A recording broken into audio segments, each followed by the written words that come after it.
Good morning, dear students. See, we are going to start the second lesson. First lesson is taken in the revision and the exam from our past. The second lesson from the trade to territory. It is about the Indian history.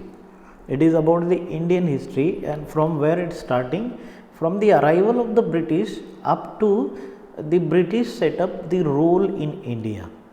Then how different factors they come over, how different territories they went on winning. So the basic of that, how the British rule established in India, what were the basic things, major things to make them rule India, that we are going to study in this lesson. Okay, so from trade to territory means from they started for trading and they won the territories. They started ruling. How it happened? Okay, we need to understand in the history of India. It is about mainly concerning India, how it happened.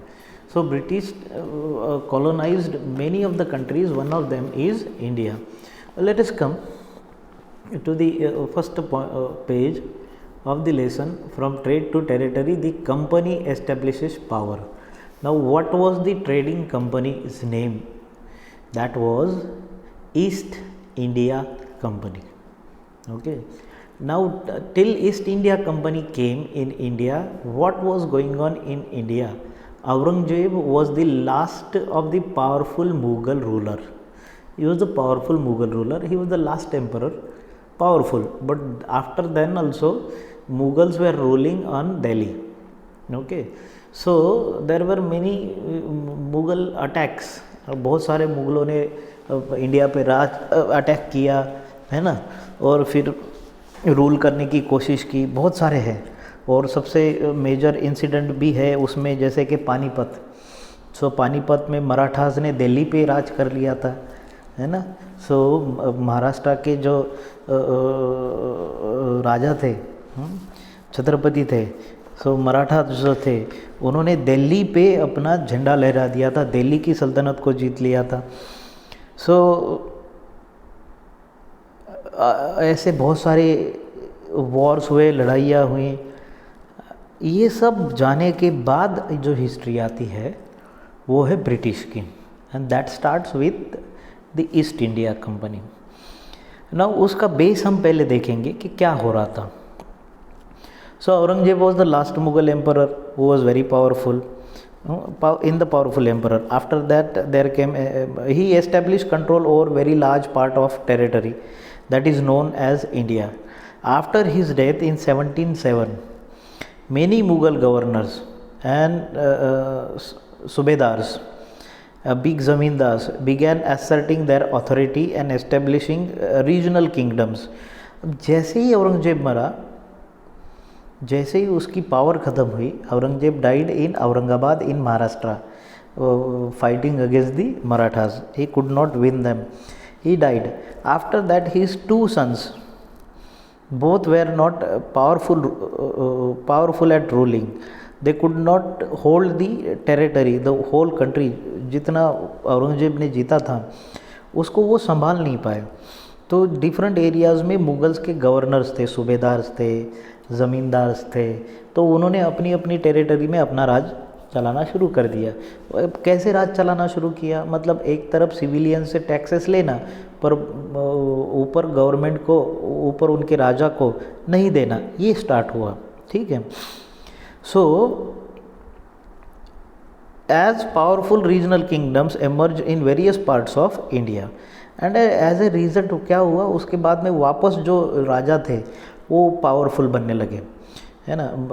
Marathas वापस उन्होंने अपनी territory establish कर ली.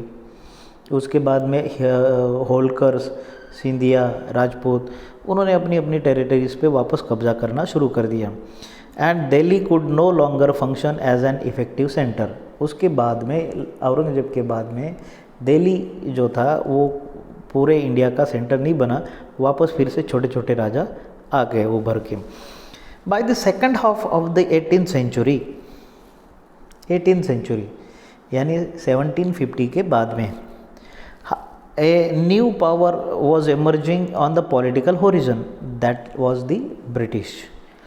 Did you know that the British originally came as a small trading company and were reluctant to acquire territories? How then did they come to be masters of vast empire? In this chapter we are going to learn this. So अब हम इसमें वो सीखने वाले हैं.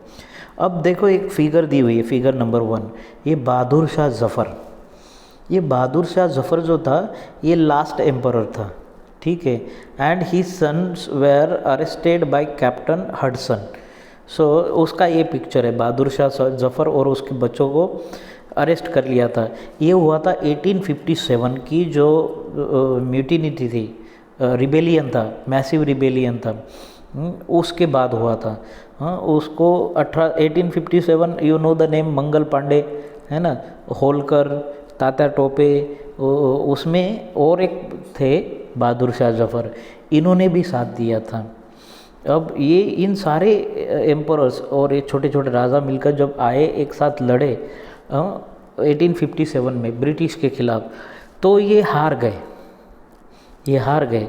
हार की पहली वजह थी कि इनका जो अटैक था 1857 का जो अटैक था, रिबेलियन जो था, जिसमें रानी लक्ष्मीबाई, तात्या टोपे, मंगल पांडे, मतलब मंगल पांडे का मतलब क्या हुआ कि half of the British governments military भी उसमें शामिल थी.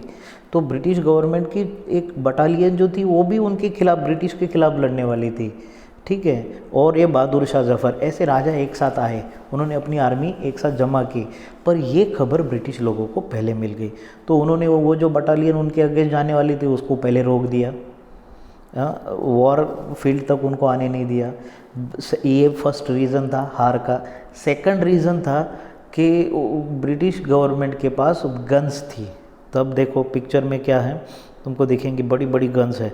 तो गन्स थी. गन्स का इन्वेंशन जो था ब्रिटिश ईस्ट इंडिया कंपनी के पास था, और वो गन्स यूज़ करते थे. और ये जो इंडियन किंग्स जो थे उनके पास गन्स बहुत कम थी, और जो भी थी वो उन्होंने उनसे ही खरीदी हुई थी. तो that was the second reason. And third reason, the proper place and timing was not done. Proper place नहीं था. कहाँ पे ब्रिटिश ईस्ट इंडिया कंपनी पे अलग अलग जगह पे अटैक करने के बजाय एक जगह पे अटैक हुआ. That was the history. Now see, East India Company comes on the next page, will move. East India Company comes in. So in 1600 वो कब आए इंडिया में? देखो एक फिगर दी हुई है, routes to India in the 18th century. 18th century में वो अलग अलग जगह से आए. वो लैंड रूट से भी आना शुरू किया उन्होंने, और इधर से भी आए, सी रूट से भी आए, है ना. सो in 1600 the East India company acquired A charter from the ruler of England, queen Elizabeth. So queen Elizabeth was ruling, queen Elizabeth first was ruling in England, and she gave a charter, a rule, a permission granting it to sole right to trade with East. सो उसको एक right मिला. East India company, वहाँ पे एक छोटी सी company थी, trading थी, trader थे, वो कोई गवर्नमेंट नहीं थे. तो वहाँ की रानी ने उनको राइट दे दिया, जाओ ईस्ट पार्ट में किसी भी कंट्री से आप जाके ट्रेडिंग कर सकते, बिजनेस कर सकते हो. जैसे अभी देती है ना इंडियन गवर्नमेंट बहुत फार्मर्स को कि आप अपना प्याज किसी भी कंट्री को बेच सकते हैं. हाँ, ऐसा जो था वैसे एक ट्रेडिंग कंपनी थी वो. So this meant that no other trading group in England could compete with East India Company. अब उसका मतलब हुआ कि सिर्फ ईस्ट इंडिया कंपनी जाएगी, दूसरी कंपनी दूसरी जगह पे से जा सकती है ना. सो ये चार्टर जैसे मिला तो they started crossing the oceans, looking for new lands for trading, and where they can buy the goods at cheap price and carry them back to Europe and sell them at higher price. So that was the trading. The company did not have fear competition from other English trading companies, right. So अभी दूसरी company जो थी England में वो उनको ये करने वाली नहीं थी, बॉदर करने वाली नहीं थी. Mercantile trading companies in those days made profit primarily by excluding competitions. अब वहाँ पे दूसरी भी एक कंपनी थी, एक मर्सेंटाइल ग्रुप था, एक बिजनेस एंटरप्राइज था जो प्रॉफिट करता था, वहाँ पे इंग्लैंड में काम करता था। और कैसे कैसे प्रॉफिट करता था, वहीं पे वो बाहर नहीं जाते थे, वहीं पे गुड्स खरीदते थे, वहीं पे इंग्लैंड में बेचते थे। अब ये राइट उनके पास था, ठीक है। अब ईस्ट इंडिया को कंपनी को राइट मिला बाहर के कंट्रीज़ में से गुड्स खरीदने का। सो इस तरह से in England the tradition started, okay. So they could buy cheap and sell dear. So they were buying and selling in England only.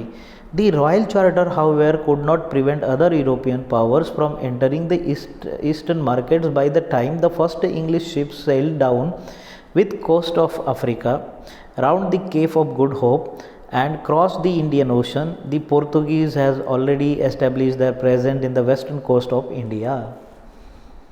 अब देखो, ऐसा नहीं है कि इंग्लैंड में ये राइट था तो से ये तो इंग्लैंड की रानी का हुक्म था, तो दूसरे भी कंपनीज थे, दूसरे भी कंट्रीज़ थे यूरोप में, पोर्तुगीज़ थे, डच थे, ये ब्रिटिश थे, ठीक है। ये ब्रिटिश है, इंग्लैंड के जो थे ब्रिटिश है, और पोर्तुगीज़ और डच भी थे, उनकी साइड में छोटी छोटी कंट्रीज़ है। वो अब पोर्तुगीज़ उस वक्त ऑलरेडी अफ्रीका में आ चुके थे, गुड होप में, the round of cape of good hope में, वहाँ पे उन्होंने, जो अभी केप ऑफ गुड होप नाम से जाना जाता है, वहाँ पे वो ऑलरेडी उनका प्रेजेंस था, ऑलरेडी वो उनका मार्केट कर रहे थे, ऑलरेडी चीज़ें खरीदते थे, व्यापार करते थे, और इंडिया में भी आ गए थे वेस्टर्न कोस्टर में। कहाँ पे? गोवा में। एंड गोवा में उन्होंने अपना एस्टेब्लिश कर लिया था। इनफैक्ट वास्को दी गामा, वो ये जो था, ये पोर्तुगीज़ एक्सप्लोरर था। He was the Portuguese explorer who had discovered this route to India in 1498, ठीक है। and by this early 17th century the Dutch too were exploring the possibilities to trade in Indian oceans. so Dutch भी जो थे वो भी India में आ रहे थे। देखो कितना चेंज है। ब्रिटिश गवर्नमेंट ने पूरे हिंदुस्तान पे राज किया और पोर्तुगीज़ गवर्नमेंट ने सिर्फ गोवा पे राज किया। तो देखो गोवा कितना अभी एस्टेब्लिश्ड है, कितना फॉरवर्ड है, बिकॉज पोर्तुगीज़ गवर्नमेंट के राज करने के तरीके अलग थे और ब्रिटिश गवर्नमेंट के अलग थे, हाँ, ईस्ट इंडिया कंपनी के अलग थे। तो पोर्तुगीज़ जो लोग थे, ट्रेडर्स थे, they were directly related with the government, and East India Company जो थी ये सिर्फ एक कंपनी थी। तो इसकी वजह से देखो कितना डिफरेंस हुआ। आज भी गोवा और अदर पार्ट ऑफ इंडिया में बहुत बड़ा डिफरेंस है ना। सो वास्को दी गामा ने तो 1498 में ही इंडिया में कदम रख दिया था, पर ब्रिटिश कब आए? After 17th century, 17th century के बाद में आए, लगभग 200 साल बाद आए, 100 ईयर्स, 100 and 150 ईयर्स के बाद में वो आए। एंड तब तक फ्रेंच ट्रेडर्स भी आ चुके थे, फ्रेंच भी और डच भी आते थे इंडिया में, दे वर trading. The problem was that all the companies were interested in buying the same things, the fine qualities of cotton, silk produce in India, and paper, cloves, cardamom, cinnamon, too were great demands. So ये सारी जो थी, ये सारी great demands थी। क्या थे? मसाले लेके जाते थे, है ना। उसके बाद में सिल्क, कॉटन, कपड़ा खरीदते थे इंडिया से, एंड उनमें एक ग्रेट कंपटीशन हो गई, डच में, पोर्तुगीज़ में, और फ्रेंच में और ब्रिटिश में। अब ये चारों में कॉम्पिटिशन्स हो गई कि इंडियन मार्केट में ये चारों आने लग गए। अब देखो हुआ क्या, and the competition amongst European companies inevitably pushed up the prices at which this goods could be purchased, and this reduced the profit that could be earned. The only way the trading companies could flourish was by eliminating rival companies. अब इसकी वजह से prices बढ़ गई, क्योंकि ये जो थे पोर्तुगीज़, डच, वहाँ पे एक दूसरे को लगकर कंपनी ये थे, कंट्रीज़ थी, है ना।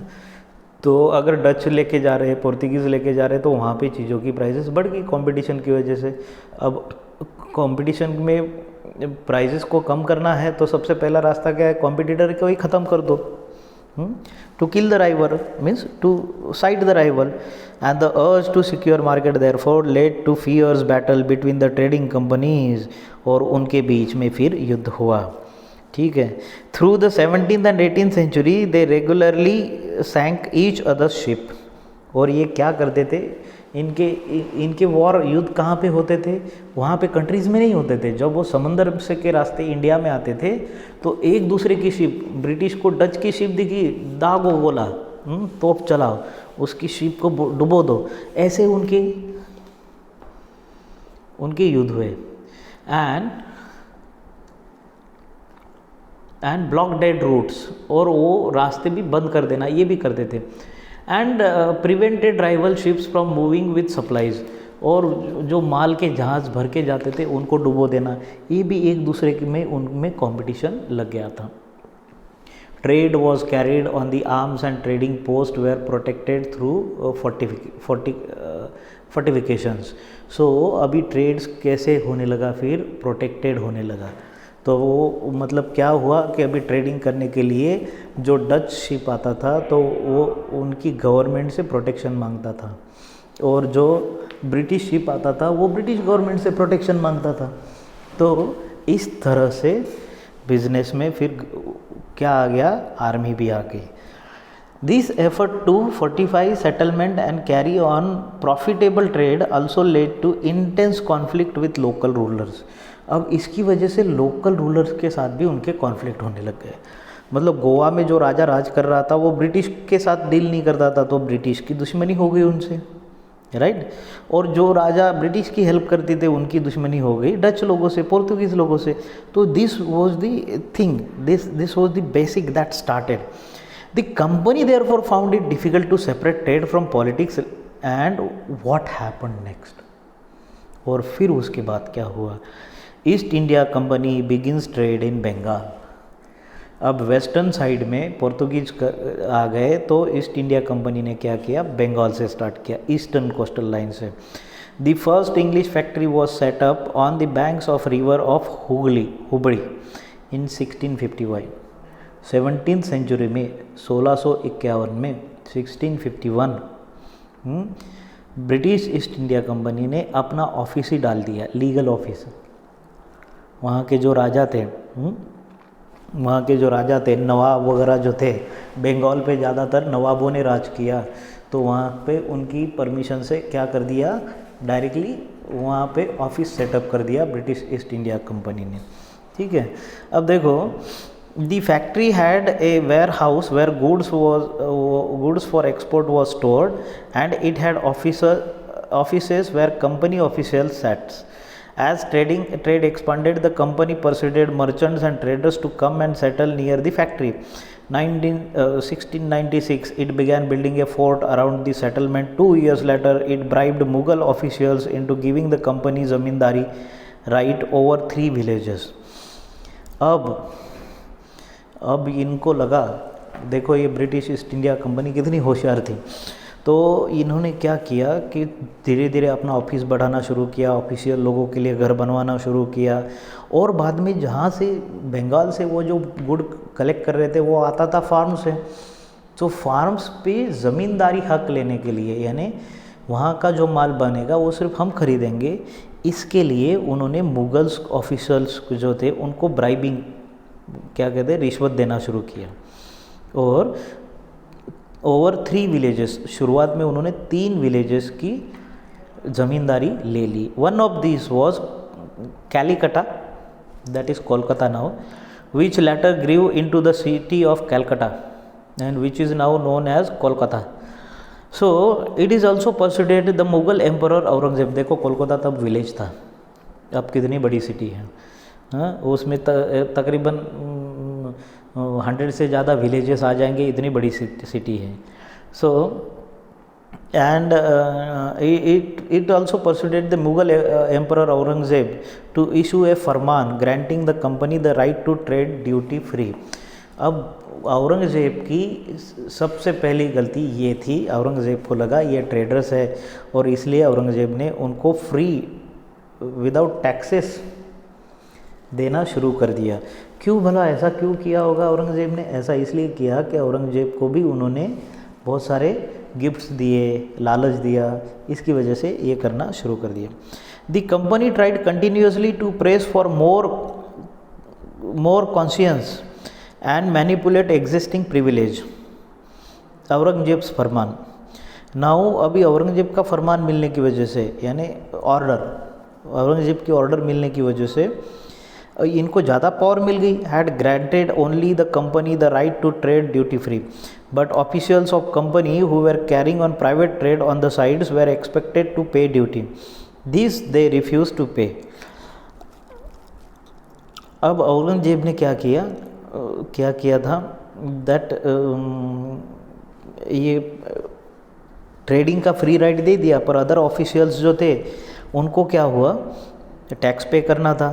तो वो उन्होंने रिफ्यूज़ कर दिया कि अगर उनकी कंपनी को टैक्स पे करना है, हमारी क्यों नहीं, हम क्यों टैक्स फ्री काम नहीं करेंगे. And this called enormous loss on the revenue of Bengal. Now, how could the Nawab of Bengal, Murshid Qali Khan, not protest? So इसकी वजह से क्या हुआ कि बंगाल में टैक्सेस जो थे वो कम आना शुरू हो गए. टैक्सेस जो थे वो कम आना शुरू हो गए. तो वहाँ का जो नवाब था, हाँ, वो कौन था, नवाब ऑफ बंगाल. अब फ्रॉम हुम ही वॉज अपॉइंटेड, ये नवाब किसने अपॉइंट किया हुआ था, औरंगजेब का ही अपॉइंट किया हुआ था. ठीक है. सो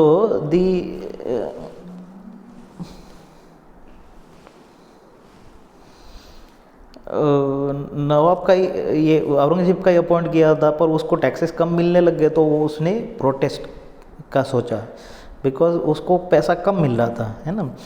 Now local boats, see here is a figure, local boats bearing goods from ships in Madras, painted by William Simpson. हाँ, अब ये मद्रास का है पिक्चर. सो एक ये विलियम सिम्पसन नाम के किसी पर्सन ने 1867 में पेंट किया हुआ है ना. जो लोकल बोट्स है वो वहाँ पे ये ला रही है. चलो come to the next point, how trade led to battle. अब ये नवाब हो गया गुस्सा कि ब्रिटिश ईस्ट कंपनी को, ईस्ट इंडिया कंपनी को टैक्सेस नहीं देने पड़ेंगे. अब नवाब की तिजोरी होगी खाली. और इधर औरंगजेब ने तो फरमान जारी कर दिया. अब फ़ायदा हुआ ब्रिटिश ईस्ट इंडिया कंपनी को, अदर ऑफिसर्स जो थे उनमें कौन को भी ये हुआ. तो through the early 18th century the conflict between the company and the nawab of Bengal intensified. अब ये टैक्सेस नहीं देते थे और वहाँ पे रूल कौन कर रहा था, नवाब, जो कि औरंगजेब के अंडर था. And after the death of Aurangzeb क्या हुआ, the Bengal nawab asserted their power and autonomy. अब after the death of Aurangzeb Bengal के नवाब ने सारी पावर ऑटोनॉमी उस एरिया के अपने हाथ में ले ली. The Bengal nawab took all the powers and other regional powers well also doing at that time. Now Murshid Khan was followed by Alivardi Khan and then Siraj-ud-Daulah as the Nawab of Bengal. So मुर्शिद खान के बाद वहाँ पे अलीवर्दी खान आया, उसके बाद में सिराज-उद-दौला आया. सो ये नवाब बने बंगाल के. Each of them was strong ruler. ये सारे स्ट्रॉन्ग रूलर थे. और ये सिराज-उद-दौला के पीरियड में कॉन्फ्लिक्ट ज़्यादा बढ़ गया. हम देखो आगे चल के आएगा. So each of them was strong ruler. They refused to grant the company concession and demand large tributes for the company's right to trade.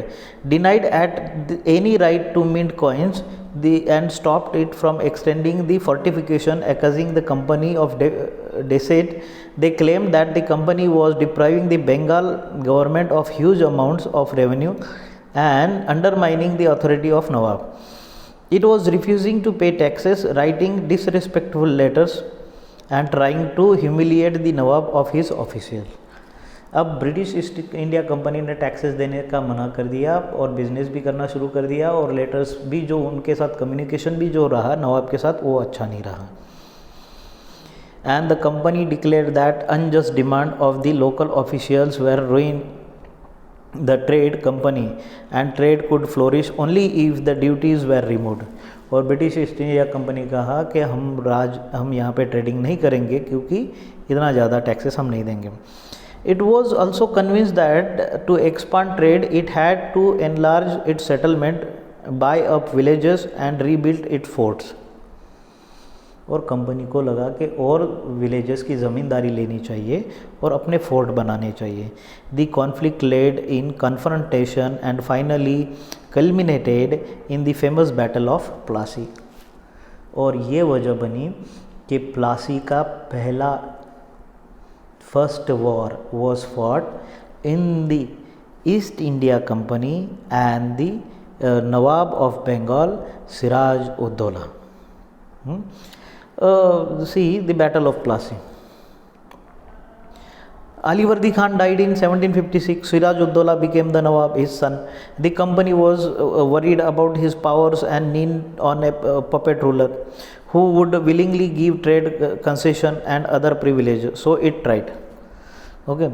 So company को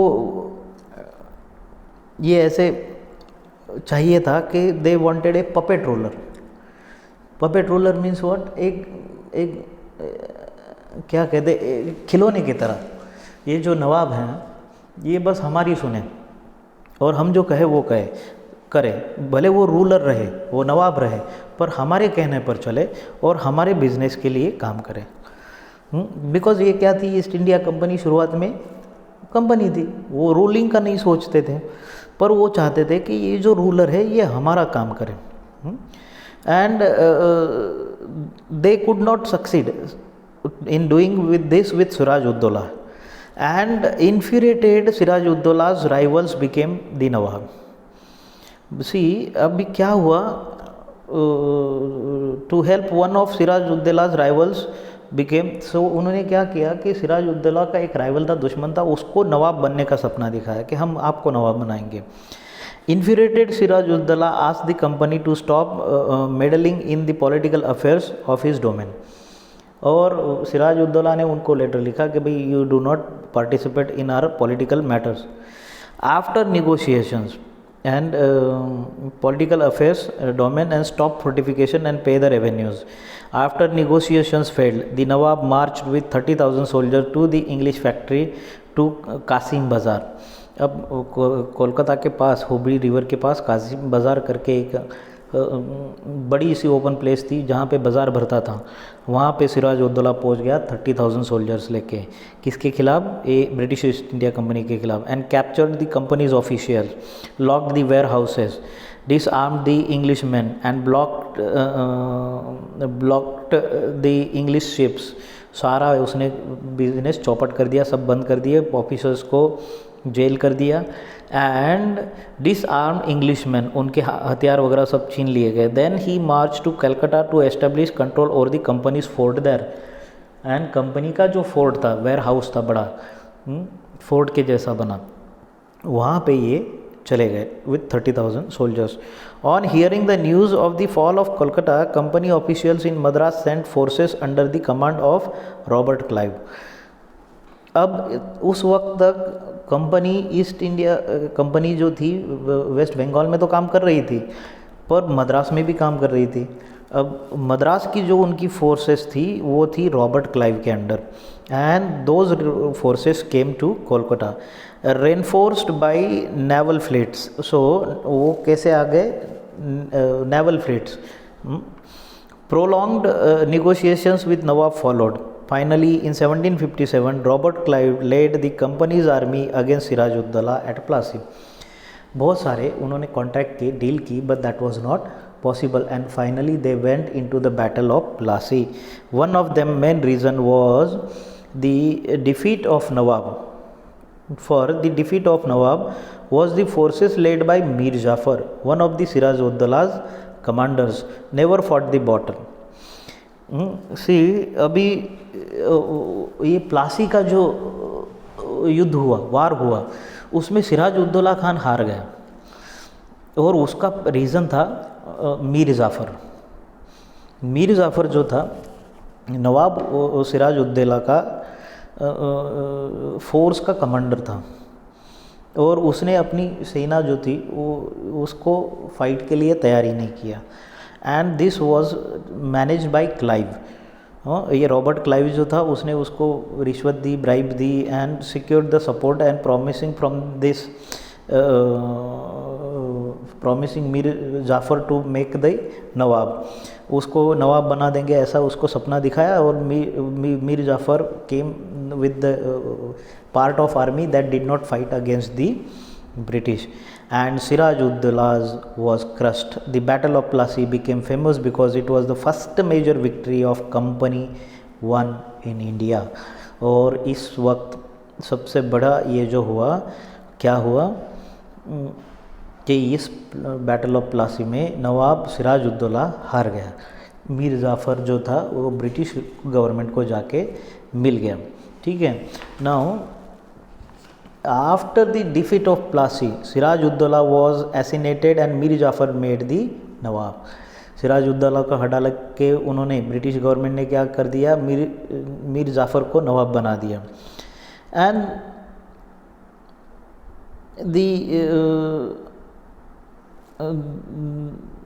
the company was still unwilling to make over the responsibility of administration. Its prime objective was the expansion of trade. If this could be done without conquest through the help of local rulers who were willing to grant privilege, then territories need not to be taken over directly. अब इसकी वजह से क्या हुआ, that the company was still unwilling to take over the responsibility of administration. वो लड़ाई जीत कर भी वो राजा नहीं बनने चाहते थे, वो सिर्फ ट्रेड करना चाहते थे, है ना। बिकॉज उनका प्राइमरी एम जो था वो कंपनी थी, ट्रेडिंग कंपनी थी, एडमिनिस्ट्रेशन नहीं था। सुन द कंपनी डिस्कवर्ड दैट, पर उनको बाद में क्या लगा, that this was the rather difficult. सिर्फ ट्रेडिंग करना बहुत डिफ़िकल्ट है, एडमिनिस्ट्रेशन भी अपने हाथ में होना चाहिए। For even the puppet nawabs were not always as helpful as company wanted them to be. क्योंकि मीर जाफ़र को भी जब नवाब बनाया गया तो Mir Jafar was also not ready to help the British.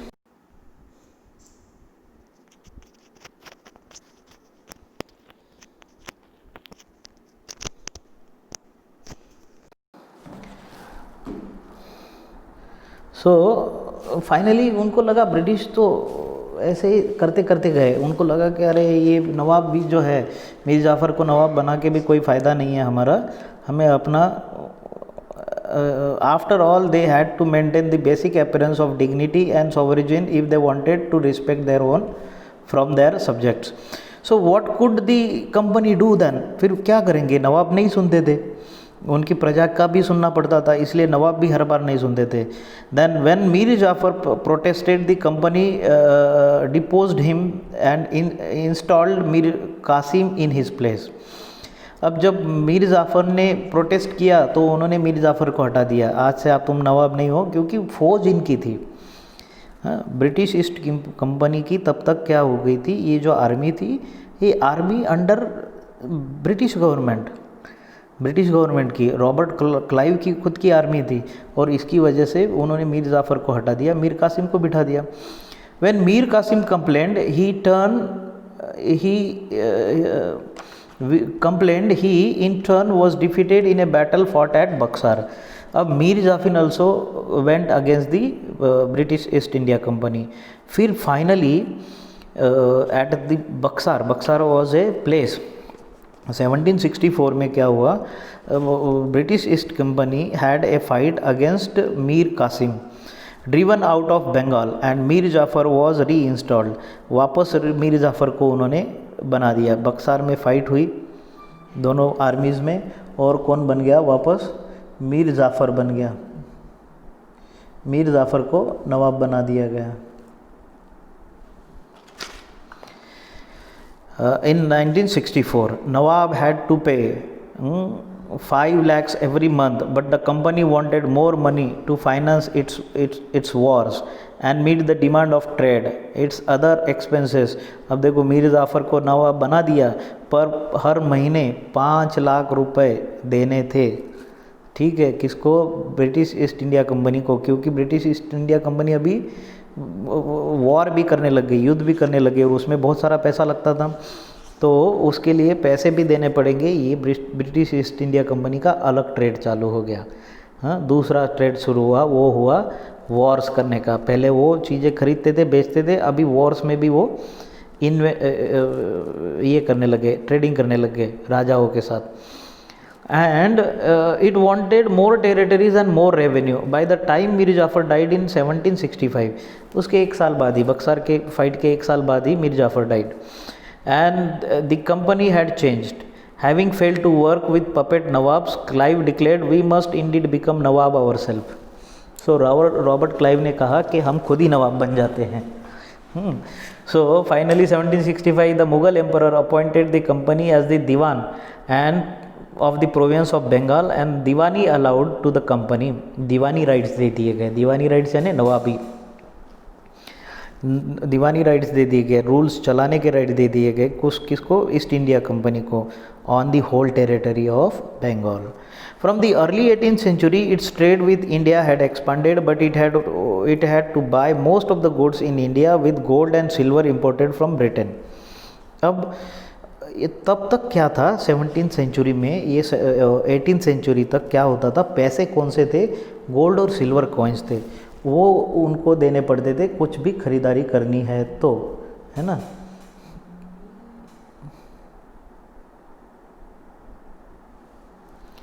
कुछ भी खरीदारी करनी है तो गोल्ड और सिल्वर कॉइन्स देने पड़ते थे. किसको? ब्रिटिश लोगों को. ये जो भी माल जो खरीदते थे, ठीक है. सो अब to give gold and silver मतलब वो भी बहुत कॉस्टली हो गया ना, किसी भी चीज़ में गोल्ड और silver. This was because at that time Britain had no goods to sell in India. क्योंकि ब्रिटेन में के पास कोई ऐसा माल नहीं था जो इंडिया में बेचा जाए. तो इंडिया में आप कुछ भी बेचो खरीदो, गोल्ड सिल्वर लगना है, तो गोल्ड सिल्वर लाना पड़ता था. कहाँ से? ब्रिटेन से. नाउ अब उनके दिमाग में क्या आया? This was because they had to nothing to sell in India. So the outflow gold of Britain slowed after the battle of Plassey and entirely stopped after the assumption of diwani. अब जब प्लासी का बैटल हुआ और ये बक्सर का बैटल हुआ, उसके बाद में तो उनको गोल्ड लाने की ज़रूरत नहीं पड़ी, क्योंकि यहीं से 5 लाख रुपीज़ वो लेने लग गए. Now revenue from India could finance companies expense and these revenues could be use to purchase cotton, silk, textile in India, maintain companies troops and meet the cost of building of the company fort and office at Calcutta. देखो कितनी होशियार हो गई East India Company. जो India से ही collect किया हुआ टैक्सेस था, लोगों से कलेक्ट किया हुआ टैक्सेस, वो राजा के पास जाता था, नवाब के पास. वही taxes 5 lakh rupees per month इनको मिलते थे. उसी में से ये उन्हें से ही फार्मर से ही परचेस करते थे और लेके जाते थे ब्रिटेन में, मतलब फ्री में. रहना खाना सब फ्री, और बांध के लेके जाना Britain. So that is how East India Company came into the ruling politics of India. The ruling politics of India. So the half of the lesson we'll see in the next part. Wait for the next part.